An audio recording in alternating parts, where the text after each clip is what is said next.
The second coming of Christ iprogram yakanangana nekudzoka kwaJesu Kristu. Idi Jesus is coming again. Asi mukati meBible zvinoita sekunge paachauya tinenge tisiri kumachechi, tinenge tiri kudzimba, kumabasa, kuminda nekumwe kwakadaro. Muprogramu inoyi ndina mukoma Gift Rodzi tati timboteera kudzimba kwatinoswera. Ichokwadi chiri kutaurwa naCaston Betera ichi. Jesu haazouyi tiri kuchechi kana panzvimbo dzekunamatira. Achauya tiri kwatinoswera kwakasiyana-siyana. Ikoko kwacho kwatinoraramira. Kungaa kumabasa, kuzvikoro, kudzimba. Ndosaka tati muchirongwa chinechi titenderei timbozotandarira ikoko kwamunoswera, kwamunoraramira. Mustudio nhasi tina Proclaim Chaora ndiye ari kutiisira musign language. Mukoma Givi kwasai vateereri. Vateereri, tinokuchingamidzai kuchirongwa The Second Coming of Christ. Tauya zvakare kumaraini ikoko kuti tiswere titandare nemi ikoko tichiona zviri kuitika ikoko. Chii chimwe chiri kuitika kumaraini mukoma? Toda kuti mutitungamire muhurukuro yanhasi. Hurukuro yanhasi musoro wenyaya uri kuti Bhaibheri rinoti nevaroi. Bible rinoti kudii nevaroi? Okay. Now huroi huri koka kumaraini. Yes. Weze kuti uti pane mhuri musina zveuroi. Iti musingataurwe. Kana kuti kusingataurwe zveuroi. Hakuna. Hakuna vanenge vachingotaura izvozvo. Ndosaka tati nhasi timbotandara tichikurukura. Saka pamuri kuti Bible rinoti kudii? Because pane zvinotaurika kumaraini. Right. Imi muda kunyanya kungoona kuti Bible rinoti. Okay. Okabodei Caston. Hapana chinoitika kumaraini. Chisimo muBhaibheri. Okay. Zvese zvingataurike, zvese zvingasanganikwe nazvo, Bhaibheri munotowana pfungwa dzinotaura nenyaya idzodzo. Dzirimo muBhaibheri. Bible rinoti kudini nevaroi. Right. Regai tinzwe pana Deuteronomy 18. Tiverengere vhesi ya 10 kuenda pa12. Deuteronomy 18 verse 10. Pakati pako hapafaniri kuwanikwa munhu anopinza mwanakomana wake kana mwanasikana wake mumoto, kana anovuka, kana anotenda mashura, kana anoita mazango, kana muroi, kana n'anga, kana anobvunza masvikiro, kana muvuki, kana anobvunza vakafa. Nokuti vose vanoita izvi vanonyangadza Jehovha. Nokuda kwezvinonyangadza izvi, Jehovha Mwari wako unovadzinga pamberi pako. Uri kuona here kuti varoi vari kulistwa pakati pevanhu vanonzi naMwari havafaniri kuwanikwa, pakati pevanonamata kana kuti pakati pevana vaMwari. Izvozvo shuwa hatingatasire muroi pakati pevanonamata. Handitiwa zvavo. Hamene kuti wakambofunga here kuti kana kuti pawanzwa musoro wenyaya kuti Bhaibheri rinoti nevaroi, kuti varoi vanganzi vanhu vakaita sei? Ndaida kutozokubvunza ipapo, ndatya hangu kuti ndinoita kunge ndakukuenderai kumberi. Ndaida kutombobvunza kuti definition yemuroi chii mukoma? Definition tikati muroi munhu akaita sei? Alright. Regera kuti muroi munhu wekuti anoshingaira kukanganisa umwe munhu. Okay. Kukanganisa kwacho kunogona kubuda nepakawanda. Anogona kuuya achivavarira kukanganisa utano hwemunhu. Okay. Kuti parwariwe. Ende utano hwacho hunogona kuda kukanganiswa panyama kana mupfungwa. Munhu anogona kurwara panyama kana kurwara kwepfungwa. Kutozungaira chaiko. Right. Muroi zvakare anogona kutsvaga kutobvisa upenyu hwacho, kuuraya, kuti pafiwe. Okay.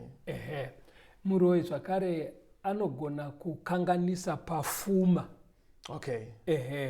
Kuvhiringidza mukuwanikwa kwefuma kana kuvhiringa iripo yacho yakaungana udhara. Okay. Kana kuti kuvhiringidza kubudirira muupenyu. Okay. Kungaa kubudirira kuvana kuzvikoro kana nenzira dzese. Muroi. ko apa mukoma padefinition yenyu ndainzwa kuuraya, kukanganisa utano, kukanganisa pfuma, kana kumwe kakungogara kakanaka kovhiringidzwa. Ndanchifunga kuti pamwe manga muchifanira kuedhera kuti pazvinoitwa nemuroyi zvinoita kunge zvisiri kunyatsooneka kuti ashandisei, because ndanchida kuti like pakutora upenyu pakuuraya muroyi anoyere nedemo. I know kuti ukaponda munhu vanhu vanogona kungotaura general kuti uroyi chaiwo ungauraya hama, but muroyi muri kumuisa here kune vanotora demo kana vanoshandisa pfuti. Idzo dzamhondi itso imhonda meda meda haisi witchcraft. Alright, thank you. Alright, saka muroyi ari kuita zvinhu izvi but kuri kwatinoti kuwitchcraft nemamwe masimba asinganzwisike. Okay. Right. Saka Mwari manje pandima yataverengai pavanhu vakalistwa ipapo muroyi abva aiswapo vanzi vanhu ava vanonyangadza Jehovha. Okay. Anditozvona kurava kuti kuroya kunonyangadza Jehovha. But mukoma sorry ndarinzwa verse Deuteronomy 18 ndo yamutaura verse 10 to 12. Right. But mukurarama kumaraini manje pane svikiro nen'anga vanotoita kunge tinovashandisa kumaraini kuti vatibatsire kuziva muroyi. But Deuteronomy yava classify sechinhu 1 because ukanzwa vanhu vachitoteketera kuti mutarisewo mhuri yedu, mutidzingire mweya ingade kuvhiringa, vanenge vachiteketera kunge vari kuti tirwirei kuvaroyi. Right. Panofamba sei? Vanhu havazi asi zvichaenda zvichijeka muhurukuro inoi. Okay. Chekuti pekutanga panapa ngazvingojeka kuti Mwari ari kuvaisa pamuregister rimwe chete. Muroyi adiwe, n'anga haidiwe, masvikiro adiwe, vavuka havadiwe. Right. Okay, vanotenda vakafa. Right. Ndazvibata. Enda pana vaGalatia 5 vhesi ya 19 kuenda pa21. Galatians chapter 5 verse 19. Zvino mabasa enyama anoonekwa anoti vupombwe netsvina neutere nekunamata zvifananidzo neuroyi nekuvengana negakava negodo nekutsamwa nekupesana nekuparadzana nedzidziso dzakatsauka nekugodorana nokubatwa nokutamba kwakaipa nezvinhu zvakadai, izvo zvandinokuudzai zvino sezvandakambokuudzai kare, kuti vanoita zvakadai havangadye nhaka yeushe hwaMwari. Uri kuona kuti uroyi huri pakati pemabasa enyama anoitwa nevanhu vasingazodye nhaka yeushe hwaMwari. Kana zvichinzi mabasa enyama hamene kuti zvinokujekerera. Mabasa enyama zvinhu zvinoitwa nevanhu vari vapenyu, asi zvavari kuita zvacho zvinopesana nezvinodiwa naMwari. Okay. Kuzviita kupikisa zvakarayirwa naMwari ndo anonzi mabasa enyama. Uri kuita zvaunoda panyama asi zvauri kuda zvacho hausi kucherechedza kuti Mwari ari kuti kudii. Saka uroyi huri palisti rezvinhu izvozvo. Muchidimbo kana neumwe kutaura tingangoti uroyi huri pakati pezvinhu zvakashata zvinovengwa naMwari zvinoitwa nevanhu vapenyu. Mukoma, munhu kana achiita uroyi ameno newemuteereri kazhinji inenge ichiita kunge nyaya yake avengana nemumwe munhu. But mabudiro azviri kuita mubhaibheri zviri kuita kunge zvinonzi uroyi kana kuva muroyi uri kuita kunge uri kuti inini naMwari takavengana hationane. Saka ndinoda kuti mukoma mundibatsire kuti munyatsojekesa kuti hamusi muroyi mukoma, but ngoedzai kundibatsira kuti zvinovajekera here varoyi pakuita kwese kwavanoita kuti ari kunyatsoziva here kuti inini naMwari takatosorana kudai, kana kuti kwaari pfungwa yake iri kungogumira achiona iye nemunhu. Alright. Mubvunzo wako wakanaka kasitwe. Asi ndoda kuti regera tidai so wakambosanganawo here nemunhu anogona kungobva pamba pake oenda musango kana mugomo otanga kutukana naMwari? Aiwa, hakuna munhu akadaro. Anditozvona. Nawo kana zvichinzi musatuke kana kuti munhu angati abika chibage chake oti Mwari handizi kumugudurira. Hakuna. Chinhu chese chinoitwa nemunhu anotochiitira umwe munhu. Ndokutadzira kwaanoita Mwari. Paanonyima anonyima munhu, atadzira Mwari. Paanoponda anoponda munhu, atadzira Mwari. Upombwe hunoitwa newanhu, atadzira Mwari. Chienda pana 1 John kupindura mubvunzo wako. 1 John 3 ka uerenge verse 15. Ndoda kuti ibatanidze na 1 John 4 verse 20. 1 John 3 verse 15. Mumwe nemumwe anovenga hama yake muurayi. Munoziva kuti hakuna muurayi une upenyu husingaperi hugere maari. 1 John 4 verse 20. Kana munhu achiti ndinoda Mwari achivenga hama yake murevi wenhema, nekuti usingada hama yake yakaona ungada seiko Mwari waasina kuona? Wapindurika. Kana munhu uchivenga hama, right, handiti wazvona, haugone kuti ndinoda Mwari wausingaoni. Saka ndiri kuti pakuvenga hama kumuroyi zvakamujekera here kuti zvandiri kuita izve kuvenga hama ndichida kuikuvadza, ndiri kubva ndatoratidza kuti nemi Mwari takamakana. Ndo zviri kubuditswa naJohn manje. Kuti muroyi paanovenga hama yake, iyoyo ndo saini yekutoti akavenga Mwari. Kuzi haugone kuda Mwari asingaoneke, iwe uchivenga munhu buda ndibudewo wamakaberekwa mimba imwe chete. Ikoko kutovenga munhu wauine ukama naye, ndo zvinotoratidza kuti aiwa musadaro ingoti ikuvenga munhu. Because mukakurumidza kuti kuvenga munhu wauine ukama naye, muteereri anobva atofunga kuti mazvonaka vari kutipedzai hama. Imbomirai makadaro tingakwishidzire dzimwe nyaya kumaraini. Ingoti kuvenga hama kana kungovenga munhu. Because munobva maita kunge zvinonzi uroyi huri kuitiranwa pachavo. Iye Jesu aitaura kuna Mateo 25 ka akati vamaizviitira maitoitira inini. Saka muroyi ngaatoziva kuti waari kuroya ari kutoroya Jesu. Ini ndaida kushaya nemi vhesi iri pamataura randogara ndichingoziva ndizvakazarurwa 21 verse 8. Inoti asi kana vari vanotya nevasingateerere nevanyangadzi nevaurayi nemhombwe nevaroyi nevanonamata zvifananidzo nevose vanoreva nhema, mugove wavo uri mudziva runopfuta nomoto nesufere, ndirwo rufu rwechipiri. Imbomira ipapo ka timbonzwa rwiyo toyatotangira ipapo pavhesi iroro ukutaura. Chidzidzo chedu chiri kuti Bhaibheri rinoti kudini nevaroyi.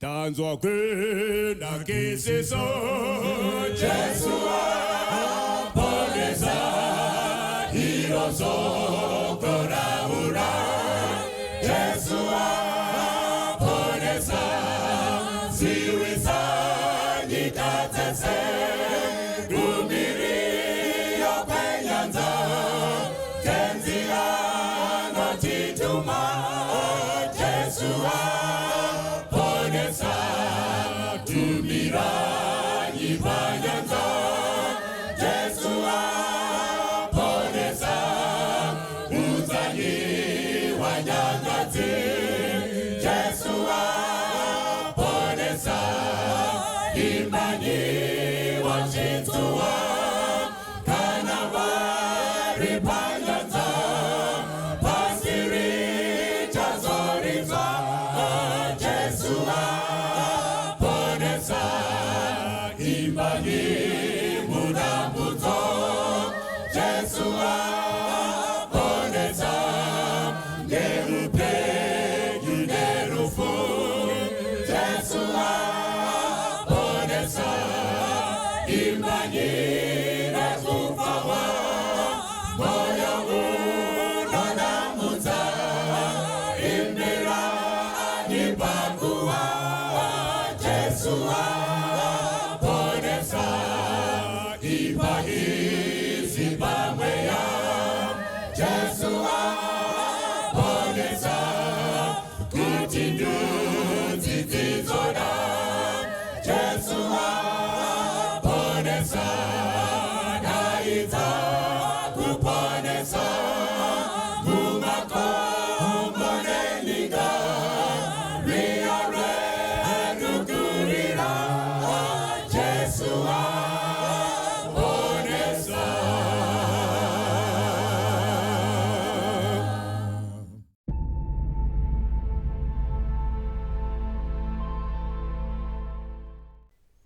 hurukuro yedu iri kuti bhaibheri rinoti kudini nevaroi, bhaibheri rinoti kudini navaroi. Ndaverenga mukoma kuna zvakazarurwa 21 verse 8 ngandidzokorora.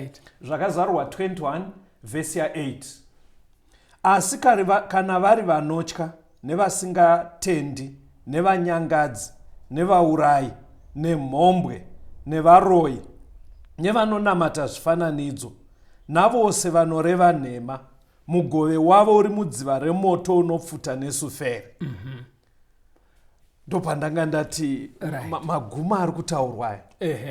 Uri kuona here futi kuti pandima iyo yawaverengai varoi vaiswa murejista revanhu vane mugove mudziva remoto. Yes. Ende uchaona ndima dziri pamusoro idzika varoi vari kuiswa muboka rimwe chete nen'anga nemasvikiro, vavuki, vanobvunza masvikiro, vanotamba mashai, vanotamba zvemudzimu, mhombwe nemhondi. Right. Now ngazvijeke tichiri panapa kuti vanhu vese ava mweya mumwe chete ndo unovakontrola. Itimu rimwe chete. Ndo zviri kubuda panapa. Semubhora bhora haritambwe nemunhu wani. Vanenge vari vanhu vakawanda vanokavirana. Nditozviona asi richiendeswa kunopinda kwarinoita mugedhe rinopinda pakutsiranwa. Saka bhaibheri riri kutiisira pachena kuti ukaona pakamira muroi, pakamira n'anga, pakamira svikiro, itimu rimwe chete. Nditozviona vese vanokontrorwa nemweya yakaipa. Ndosaka ndachiti mukoma zviri kuzikanwa here izvi kumaraini. Vanhu kana vasingatozvizeka ngavatozvibatira muchidzidzo chinechi. Mukoma chinoita kuti vanhu vaende kun'anga kazhinji varida unoudzwa kuti muroi ndiani. Ani muri kuona manje. Chinoita kuti vateketere vari pachikuva. Hari dzoiswapo nemabakatwa vachiti vari kumhepo. Chavari kukumbirira dzinza rake mukuru iye paanenge akapfugama kuchikuva kuya. Ari kuti batai mhepo dzavanenge vachiti mhepo mukoma vari kuti musha usaroyewe. Wabona kuti kana muri kuhondo ami yese aitrenwe chinhu chimwe chete. Uchaona kuti kune vamwe vanorwa nomudenga zvana Air Force zendege.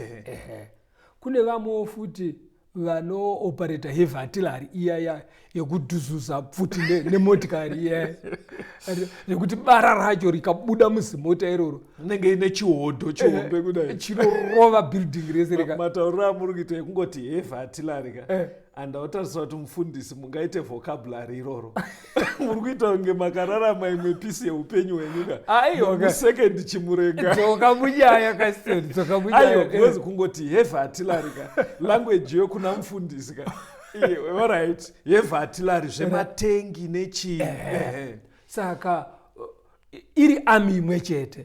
Anditwazvo. Saka chisinganzwisiswe navanhu ndechekuti pakamira n'anga, pakamira muroi, pakamira svikiro, itimu rimwe chete. Anditwazvo. Objective one. Chinangwa chimwe chete.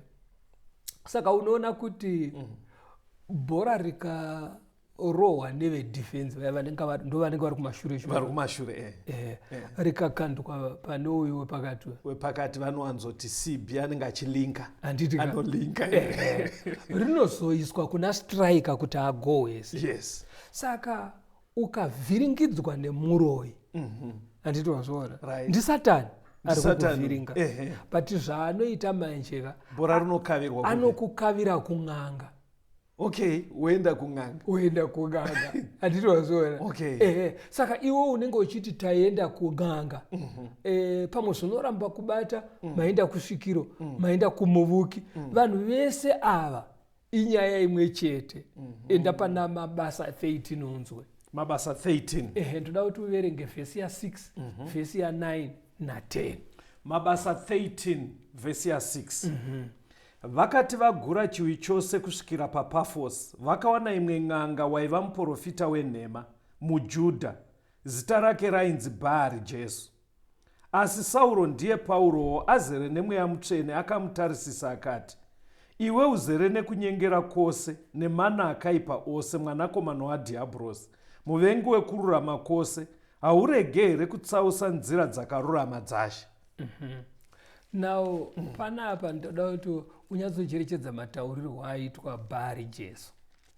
Hanzi yaive n'anga muprofita wenhema muJudha. Right. Okay. Pakuti maJudha ndo vaienda kuchechi mazuva. So tidai anga ari nhasi pangadai panzi yaive n'anga muprofita wenhema muKristu. Ari muKristu.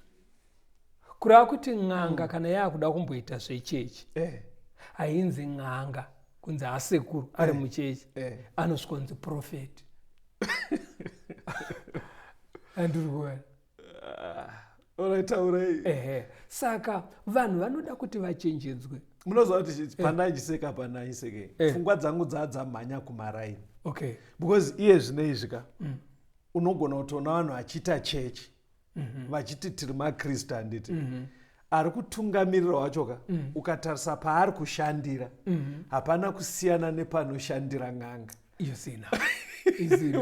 Uchingoona kakurongedza kaakaita paanoshandira pari kunzi tiri kuita zvechechi, unoona kuti exactly karongedzero kacho ndeke n'anga. Ndafarira pfungwa yamati n'anga ikafunga kuita zvechechi. Taito yekuti n'anga inosendekwa anenge akunzi prophet. Alright. Ukatarisa iko kumaraini ikoko pamunombotaura netimu rako, zvinoda kuti munonyatsokucherechedza.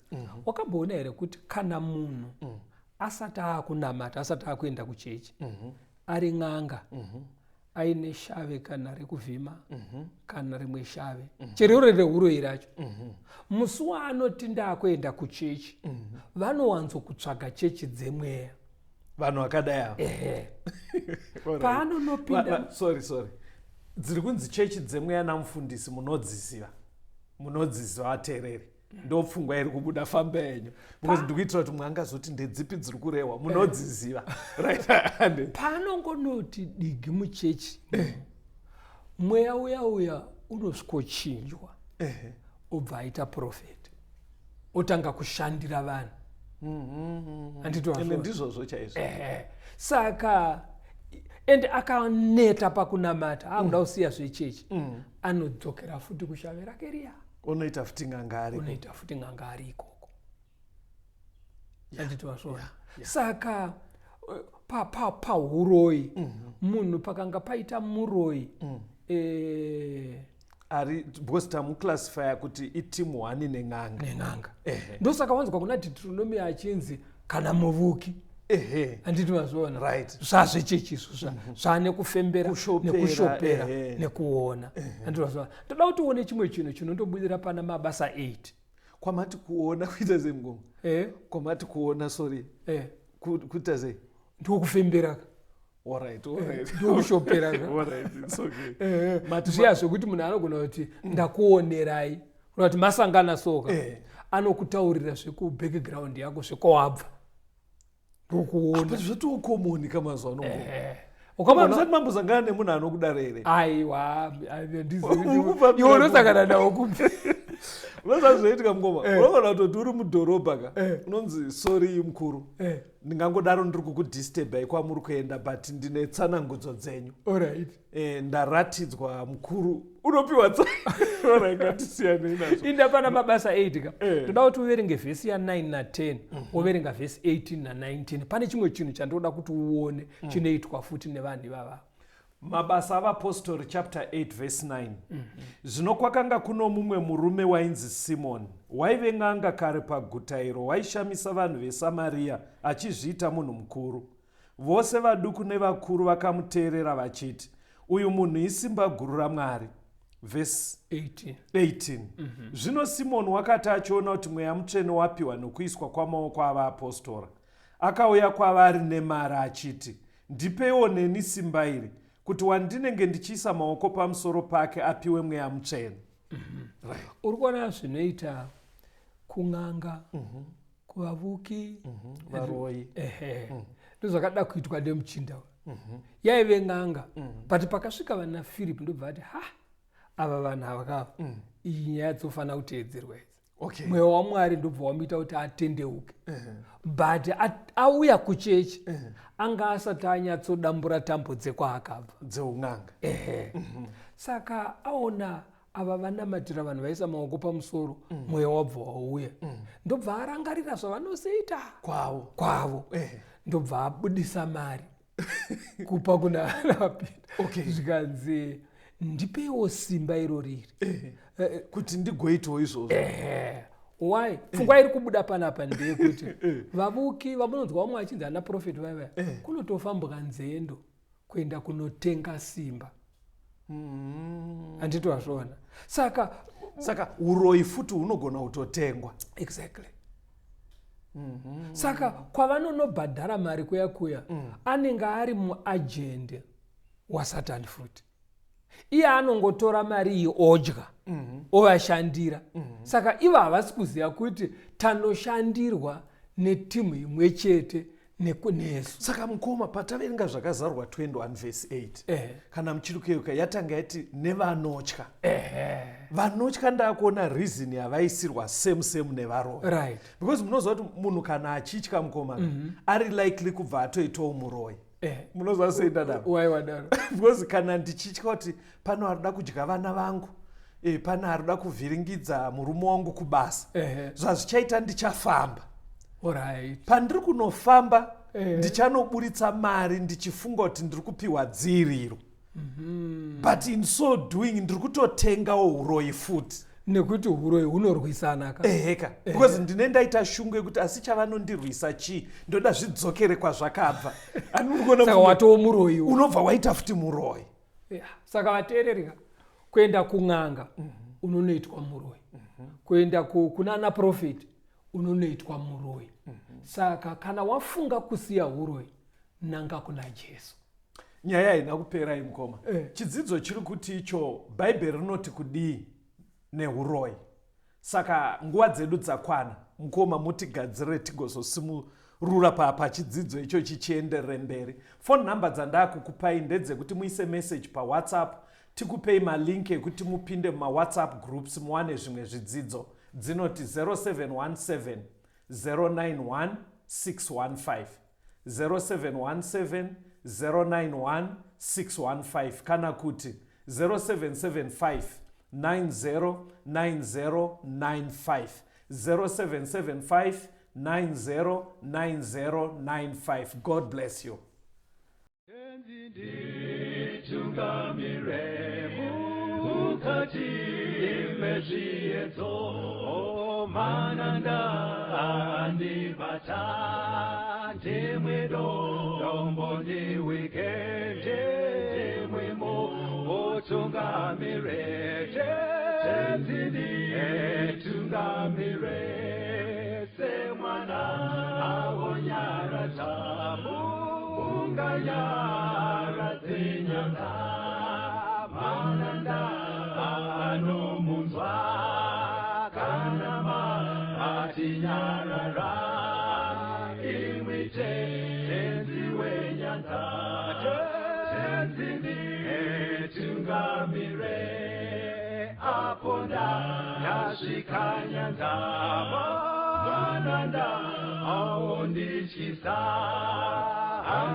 Tungamira